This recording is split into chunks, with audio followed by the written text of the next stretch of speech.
땅에 오셔서 딱 공생애라고 우리가 이야기를 하죠. 예수님께서 딱 그 사역을 시작하셨을 때가 몇 살이라고 우리가 알고 있죠? 30살입니다. 예수님께서 20대까지는 가정을 돌보시고, 또 요셉은 일찍 죽었을 것으로 학자들이 추정을 하거든요. 나중에 마리아에 대한 이야기는 나오는데 그 요셉에 대한 이야기가 나오지 않기 때문에 요셉은 좀 빨리 죽지 않았을까 그렇게 생각을 하고요. 그래서 예수님께서는 아마도 그 가장으로서 목수일을 하시면서 집안을 건사하지 않으셨을까 사람들이 많이 추측을 합니다. 그러면서 그게 한 30년 정도 있었던 일이죠. 그러면서 사역을 준비하셨겠죠. 하나님의 때를 기다리시면서 사역을 준비하셨을 겁니다. 그러다가 30살이 돼서 때가 차고, 예수님 전에 누가 또 나왔습니까? 세례 요한이 나왔죠. 세례 요한이 나와서 회개하라, 내 뒤에 오시는 이가 나보다 크다. 세례를 베풀면서 사람들에게도 이제 회개하라는 이야기들을 하면서 내 뒤에 오시는, 나는 외치는 소리고 나는 그를 준비할 따름이고 나는 그분을 감당할 능력도 없는 아주 부족한 사람이다라고 하면서 예수님의 때를 이제 이야기를 하죠. 예수님을 준비합니다. 그리고 나서 예수님께서 짜잔 하고 나타나시는 거죠. 예수님께서 나타나셨습니다. 예수님께서 딱 사역을 시작하시면서 제일 처음에 외치셨던 말씀이 오늘 주보에 있습니다. 뭡니까? 예수님께서 주보를 외치신 게 아니라 주보에 있는 말씀을 외치셨죠. 같이 마가복음 1장 15절 말씀인데요. 네, 앞에도 있습니다. 같이 읽겠습니다.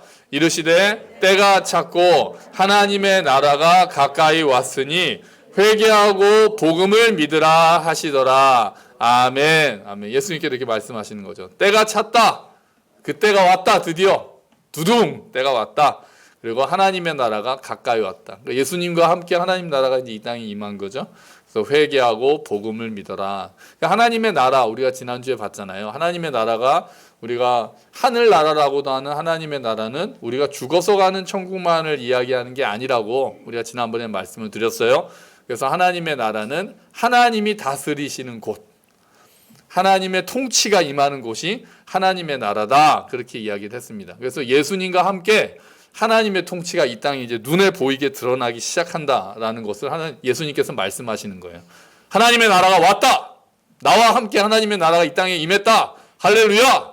아멘. 그래서 임했어요. 그래서 그게 사람들한테는 그 당시에는 어떻게 드러났습니까? 예수님과 하나님 나라가 같이, 예수님이 하나님 나라를 이 땅에 임하게 하셨다는 것. 그래서 하나님의 통치가 일어난다는 것을 예수님께서 보여주신 게 바로 치유와 축사 기적이었던 거예요. 사람들이 막 병이 나왔어요. 예수님께서 손을 대고, 손을 대지도 않고 말씀만 하시기도 하고 그런 일들을 통해서 병이 막 고쳐졌습니다. 그리고 귀신이 쫓겨났어요. 마가복음에 보면은 예수님을 귀신들이 귀신같이 알아맞춥니다. 하나님의 아들이 아닙니까? 사람들은 아직 예수님이 하나님의 아들이라는 걸 모르는 그 상황인데도 귀신은 내가 당신이 누군지는 압니다. 우리를 멸하러 오셨나이까? 막 덜덜 떨면서 예수님이 어떠한 분인지를 아십니다. 그러니까 예수님이 딱 임하는 곳에 하나님 나라가 임한 거예요. 예수님이 계신 곳에. 그래서 막 귀신이 쫓겨나고 병도 고쳐지고 사람들이 완악했던 마음들이 뭐 회개를 하죠. 삭개오 같은 사람이 어떻게 됐습니까? 삭개오 같은 사람이 예수님을 만나고 나니까 확 변하는 거예요. 내가 내 재산의 절반을 나눠주겠다. 내가 누군가에게 뺏은 게 있으면 4배로 토해내겠다. 막 이렇게 하면서 하나님의 통치가 임하는 곳에서 일어나는 기적들이 막 일어나는 거죠. 예수님의 말씀에 하나님에 대해서 귀를 닫고 있었던 사람들이 귀를 열게 되고 하나님의 나라가 임하는 거예요. 지금도 그런 일들이 일어나는 거예요. 아주 그냥 기독교에 대해서 적대적이고 기독교에 대해서 아주 막 듣기도 싫고 교회 싫어하던 사람들 중에 어느 순간에 갑자기 거기에 대한 궁금함이 생기게 되고 또 설교 말씀 또는 성경 말씀, 그런 말씀을 통해서 또 내가 하나님이 정말 계신가 보다라는 것들을 알게 되고 때로는 병이 고쳐지기도 하고 때로는 막 우리 안에서 그 죄가 막 생각나고 회개하게도 되고 하나님의 나라가 임한 거죠. 하나님의 나라가 임한 거는 가장 중요한 거는 예수님을 주와 구세주로 영접한다는 일이 일어난 겁니다. 자, 당시에 막 병이 고쳐지고 귀신이 쫓겨나고 하니까 하나님 나라가 막 사람들이 깜짝 놀랐을 거 아니에요. 막 예수님이 가는 곳마다 그런 일들이 일어나니까요. 그러니까 사람들이 어떻게 생각했냐면은 야, 하나님 나라가 진짜 임했나 보다. 근데 여기서 이제 문제가 생긴 거예요. 그러면서 사람들이 이제 세상이 금방 뒤집힐 거라고 생각을 하는 거죠. 자, 열심당을 비롯한 정치적인 메시아를 기다리고 있었던 사람들은 야 이제 로마가 박살나겠구나. 지금 민중들을 괴롭히고 있는 기득권층들, 특히 사두개인들을 비롯한 제사장 그룹들, 종교적인 기득권을 가지고 있었던 사람들 이제 물리칠 수 있겠구나. 친로마파들 다 로마에 붙어가지고 우리를 괴롭히던 세리 이런 사람들 다 물리칠 수 있겠구나. 아주 막 더 정의로운 세상이 금방 오겠구나. 막 그런 생각을 했을 거고, 또 당시에 또 어떤 사람들은 새하늘과 새 땅 입에서 천지가 개벽하겠구나. 곧 오겠구나. 막 그런 희망에 막 꿈에 막 부풀었을 수도 있을 것 같아요. 그래서 제자들도 그런 생각을 많이 하잖아요. 하나님 나라가 언제 옵니까? 나중에 그렇게도 말씀 막 여쭤보고 그러잖아요. 자, 그랬는데 그런 일이 일어나지는 않았습니다. 예수님이 하나님 나라가 왔다라고 하셨고 하나님 나라가 임한 것도 보여주셨는데 생각보다 빨리 뒤집어지지는 않는 거예요. 딱 봤는데 그러면 진짜 세상이 다 바뀌고, 아니면 정치적으로 이스라엘이 로마가 물러가고 이스라엘이 다윗 왕조가 재건되고 막 그런 일이 일어나야 될 것 같은데 별로 그런 일이 일어나고 있지 않은 거죠. 그런 자들이 궁금함이 생기는 겁니다. 정말 하나님 나라가 임했나? 임하고 맞는 것 같은데 하나님 나라가 이렇게 임하는가? 왜 이렇게 빨리 다 해결되지는 않는 걸까? 이런 생각을 하는 사람한테 예수님께서 오늘 비유를 들려주시는 거예요.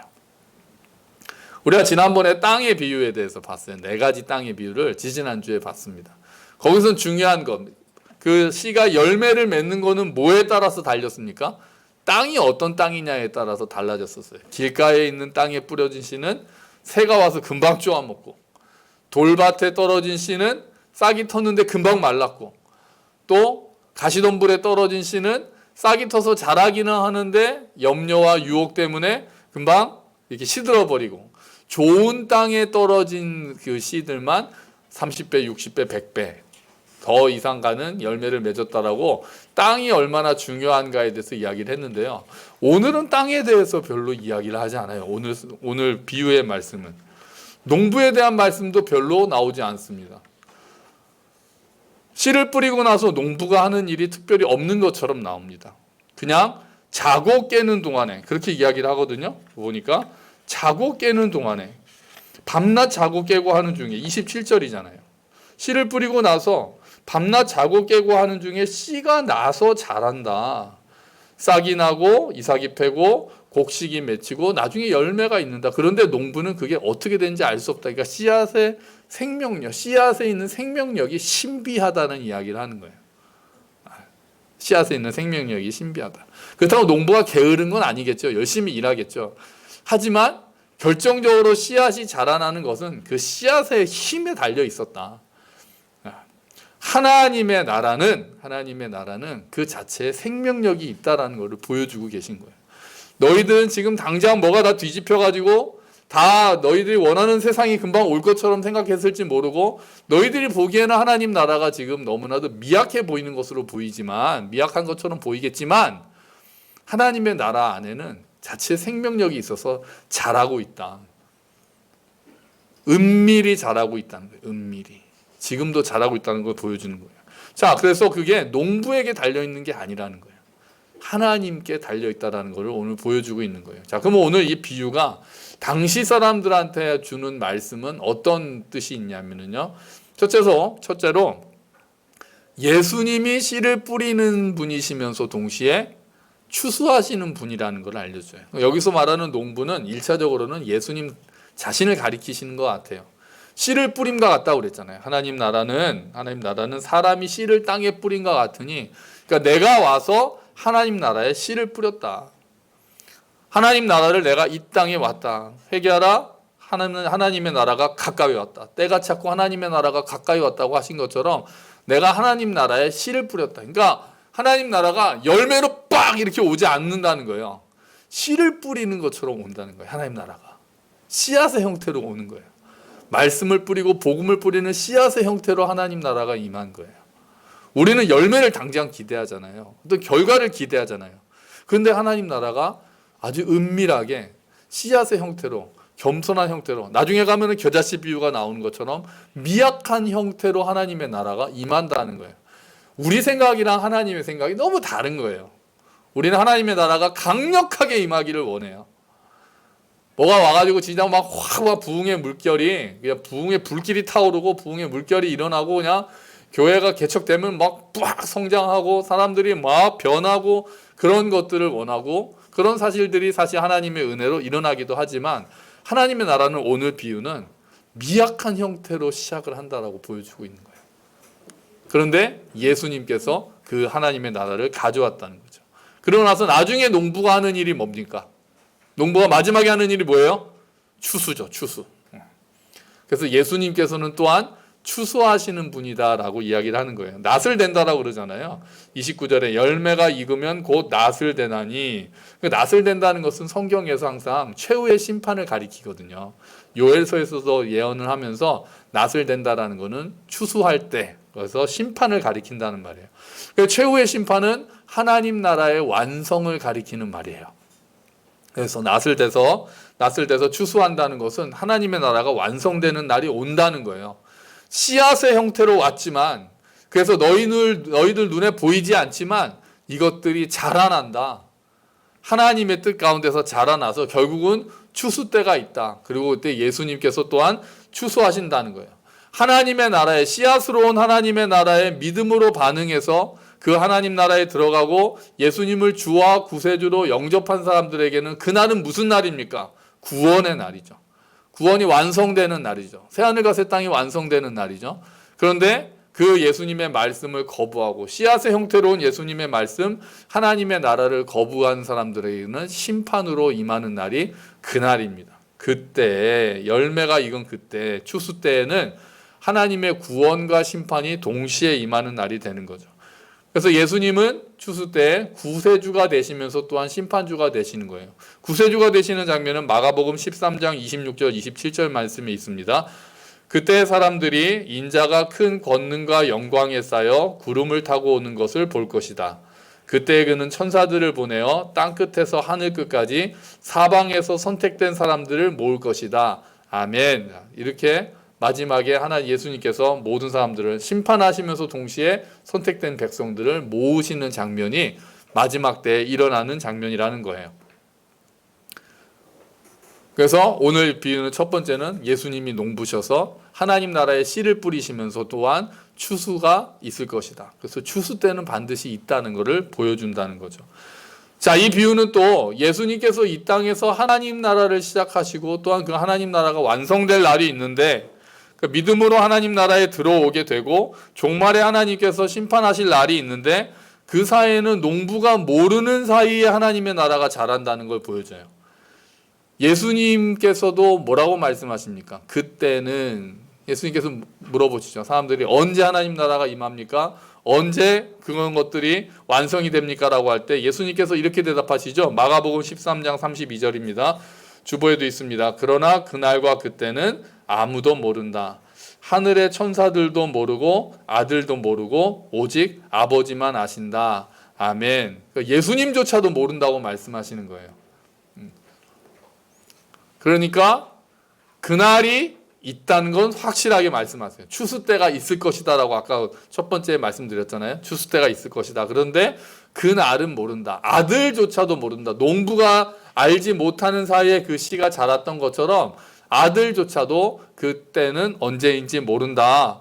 그러니까 그날은 예수님께서도 모르신다고 했으니까 재림이 언제 올지에 대해서 너무 두려워하면서 우리가 기다릴 필요는 없어요. 그러니까 이게 항상 그 중간이 문제죠. 중간이 필요한 거잖아요. 한쪽으로는 예수님의 재림에 대해서 생각지도 않고 그냥 흥청망청 사는 사람에 대한 비판의 말씀이 있어요, 분명히. 그런데 또한 한쪽에서는 그런 것들 막 숫자를 세면서 날짜를 생각하면서 두려워하고 그런 사람들도 또한 건강한 신앙은 아닌 거죠. 언제 예수님이 오신다. 우리 옛날에 그 다미 선교회 때부터 그런 일들이 계속 있었잖아요. 뭐 항상 또 뭐 2000년 시작할 때도 뭐 그랬고 뭐 1999년에 어떻게 된다고 저도 아직도 기억나거든요. 그런 일들이 있을 때 또 지금도 유튜브에 보면은 곧 심판이 임한다라고 하면서 막 공포감을 조성하고 또 어느 나라로 또 가야 된다라고 해서 지금 그 나라 피지인가요? 또 가서 모여서 사는 사람들이 있고 그렇잖아요.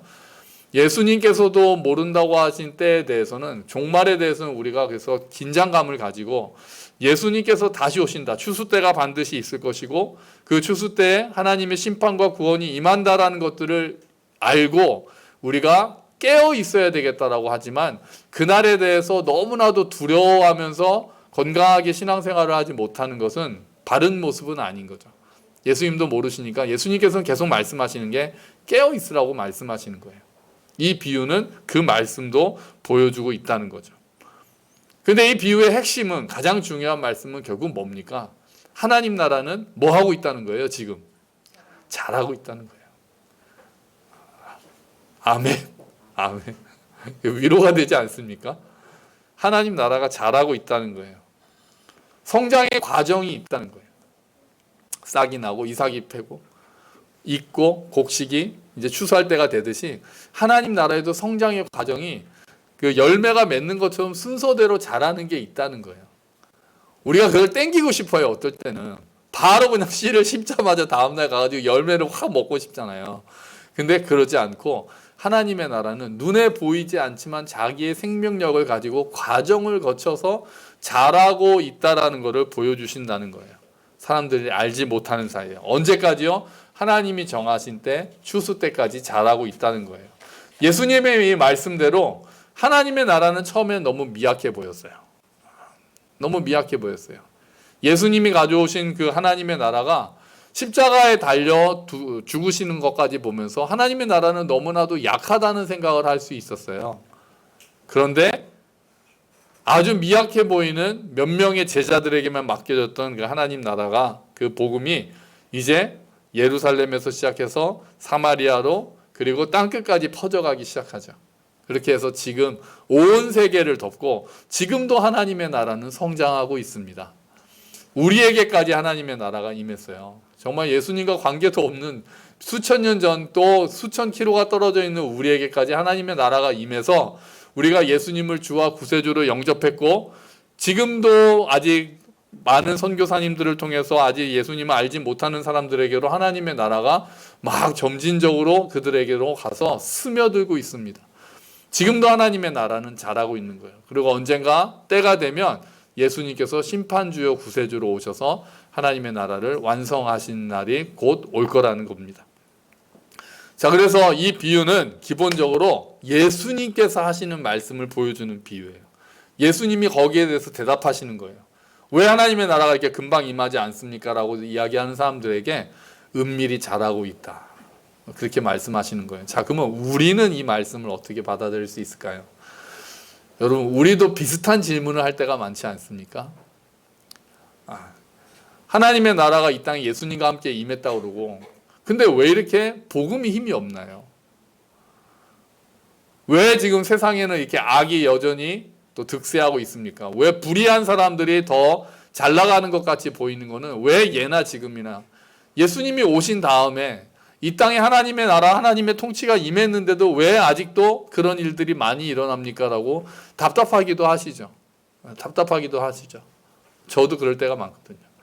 하나님의 나라가 분명히 이 땅에 임했다라는 걸 믿고 우리가 그 나라를 누리고 있음에도 불구하고 더 하나님의 나라가 강력하게 임해서 진짜 정의와 평화가, 정의와 공의가 막 쓰나미처럼 막 휩쓸고 그런 일들이 많이 일어나면 좋겠는데, 생각보다 그런 일들이 크게 일어나지 못하고 여전히 또 의로운 사람들이 피해를 보고 또 불의한 사람들이 또 이득을 보는 것 같은 일들이 일어나고 있단 말이에요.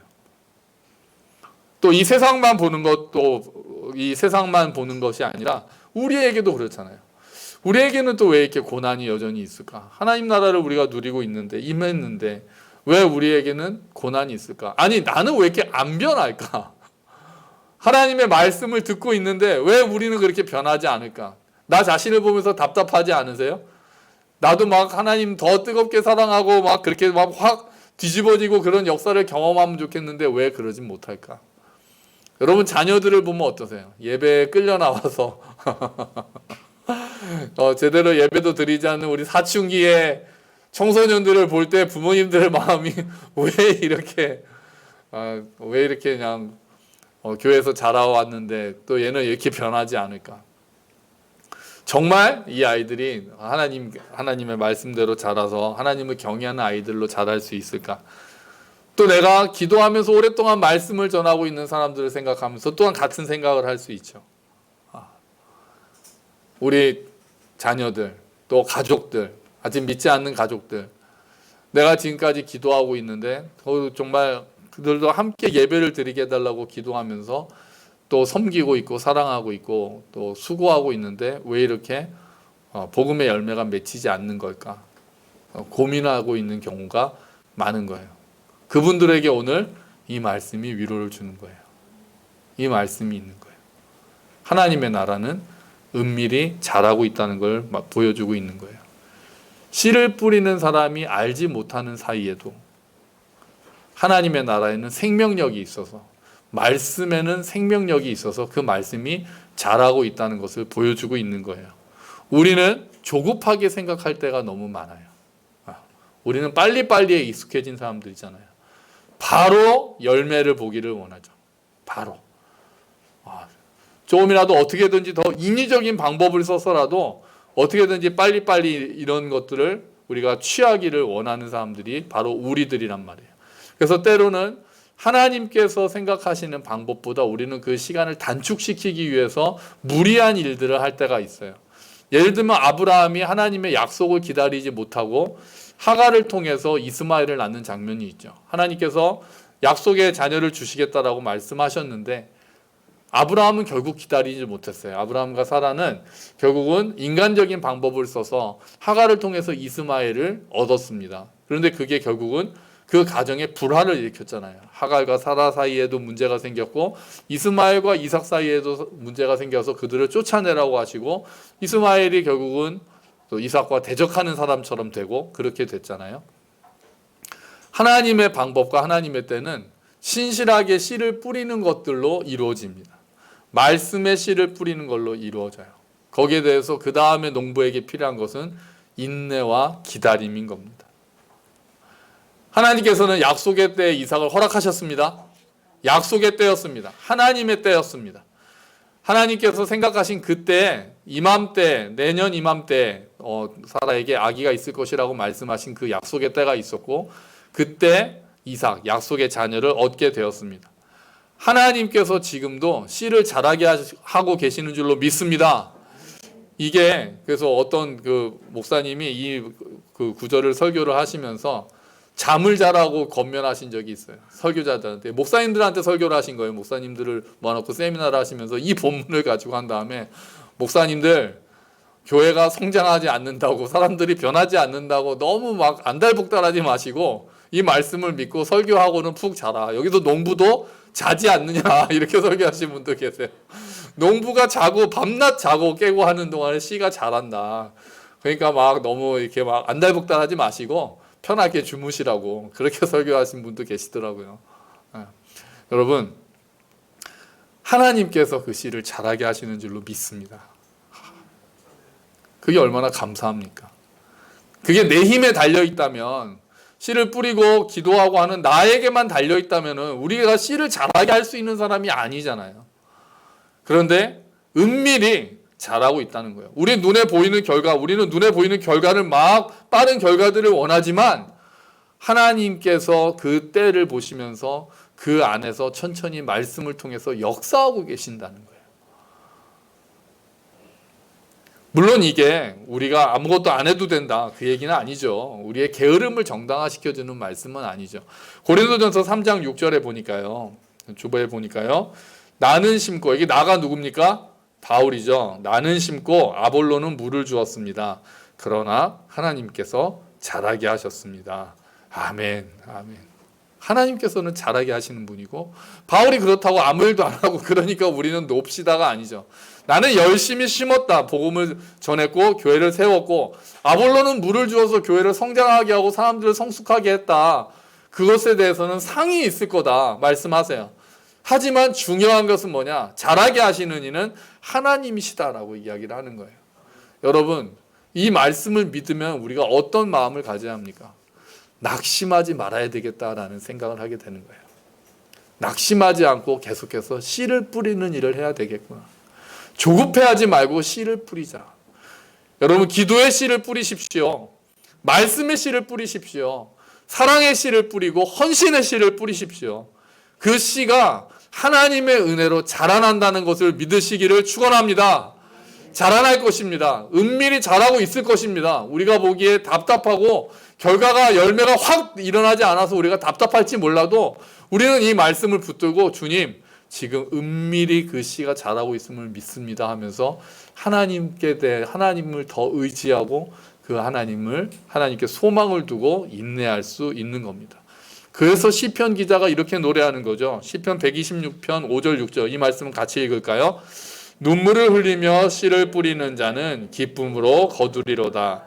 울며 씨를 뿌리러 나가는 자는 반드시 기쁨으로 그 곡식단을 가지고 돌아오리로다. 아멘. 아멘. 아멘. 왜요? 하나님이 자라게 하시기 때문에 그래요. 그 말씀의 씨 안에 하나님의 능력이 있기 때문에 그래요. 그래서 언젠가 그때가 되면 하나님께서 그 단을 거두게 하실 것이라고 이야기를 하시는 거예요. 그러므로 씨를 뿌리는 사람에게는 인내와 기다림이 필요합니다. 하나님께서 하실 일을 믿는 거예요. 거기에 소망을 두는 거예요. 이 씨가 자라날 것이라는, 우리가 눈에 보이지 않는 이 상황 속에서도 하나님의 씨가 자라고 있다는 믿음을 가지는 거예요. 그럴 때 우리에게 안식을 할 수가 있는 거죠. 게을러지는 건 아니에요. 그죠? 우리가 이것도 중간에 또 잘 봐야죠. 극단적으로 가서 보면 막 게으르는 그건 아니죠. 그런데 좀 더 조급함을 내려놓고 하나님을 더 의지하는 거예요. 하나님, 이 씨가 은밀하게 자라고 있음을 믿습니다. 하나님께서 자라게 하실 것입니다. 여러분, 하나님의 나라가 지금도 자라고 있음을 믿습니다. 아멘. 그 말씀을 믿고 지금 눈에 보이는 대단한 결과가 우리가 원하는 대로 막 일어나지는 않는다 할지라도 오늘 하루 주어진 삶 속에서 다시 씨를 뿌리고 최선을 다하고 미래에 대한 불안감 내려놓고 과거에 대한 후회도 내려놓고 오늘 내가 할 일에 충실하게 말씀의 씨를 뿌리고 기도의 씨를 뿌리고 사랑의 씨를 뿌려서 하나님께서 그 열매를 맺게 하시는 것을 소망하면서 오늘 그 삶을 감당하는 저와 여러분이 되시기를 주의 이름으로 축원합니다. 아멘. 아멘. 같이 기도할까요? 주님, 씨가 은밀하게 자라고 있음을 감사합니다. 우리가 마음이 급해서 빨리 열매를 보고 싶기도 하지만 하나님께서 자라게 하신다는 것을 믿습니다. 주님, 오늘 그 말씀을 믿고 오늘도 씨를 뿌리는 낙심하지 않는 우리가 되도록 주님 도와주십시오. 그 씨가 빨리 열매를 맺을 수 있도록 하나님의 은혜를 더 충만히 부어주십시오. 함께 기도하겠습니다.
하나님 아버지, 크게 바뀌지 않은 것 같은 불의가 판을 치고 있는 세상을 보면서 정의롭지 못한 일들이 많이 일어나는 사회를 보면서 또한 잘 변하지 않는 나를 보면서 또 믿음이 바로 생기지 않는 가족들을 보면서 답답할 때가 많음을 고백합니다.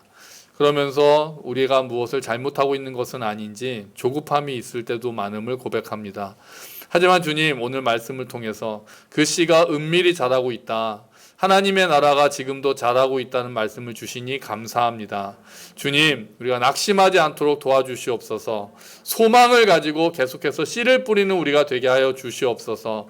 정말 눈물로 씨를 뿌리는 자는 기쁨으로 거둘 것이라는 하나님의 말씀을 믿고 오늘도 눈물로 씨를 뿌리는 우리가 될 수 있도록 오늘 하루 우리에게 주어진 삶 충실하게 감당할 수 있는 우리가 될 수 있도록 주님 도와주시옵소서. 우리가 너무나도 마음이 급해서 금방 열매를 보기 원할 때가 많습니다. 눈에 보이는 결과를 요구할 때가 많습니다. 하지만 주님, 하나님의 때를 기다리는 지혜를 주시고 인내를 주시고 소망을 주셔서 우리가 이 자리에서 감당할 일들을 감당하며 하나님의 때를 기다리는 지혜로운 자들이 될 수 있도록 주님 은혜를 베풀어 주시옵소서. 감사합니다. 주님, 이 모든 말씀 예수 그리스도의 이름으로 기도합니다. 아멘. 다 함께 자리에서 일어나